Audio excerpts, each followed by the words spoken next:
spring on this Tuesday morning as we head into the first full day of this official spring season. A favorite springtime activity for a growing number of people these days is bird watching. Yeah, seems some folks picked up the hobby during the pandemic, but there's also something that we don't maybe not think about too often when it comes to seeing birds back in our area for spring. Those birds sometimes can collide with our home's windows. Erie News Now's Megan Selensky this morning chats with the folks at the Erie Bird Observatory to find out how you can help the birds out this spring. Anywhere from 300 to over 900 million birds die in North America each year after colliding with glass. They run into the windows in the daytime because of reflective glass or transparency.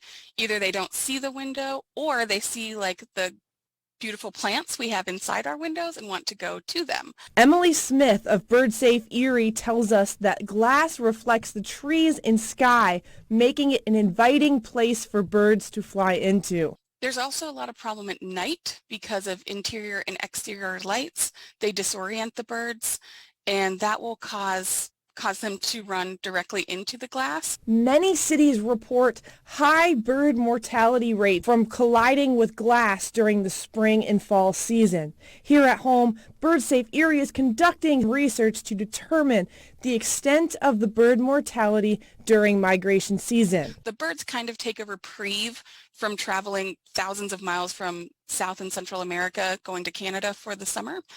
And just before the lakeshore, they kind of take a stop, take a breath, eat dinner, and then they move onward. Smith tells us that the project relies heavily on volunteers, and they're turning to the Erie community for your help.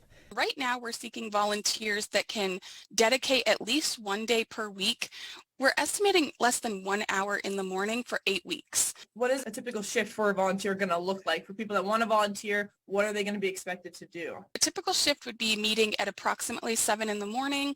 They'll walk the designated route that they're given. These buildings, again, we've worked with Green Building Alliance to get approval to look close to the windows, look behind bushes, things like that for any deceased or injured birds. And once they collect those, they will bring any animal back to me, and then we are working with Carnegie in Pittsburgh for any deceased animal, and then Tamarack for any injured animal. If you are interested in volunteering, there will be a volunteer information and training session this Saturday, March 25th at the Tom Ridge Environmental Center. Megan Selensky, Erie News Now.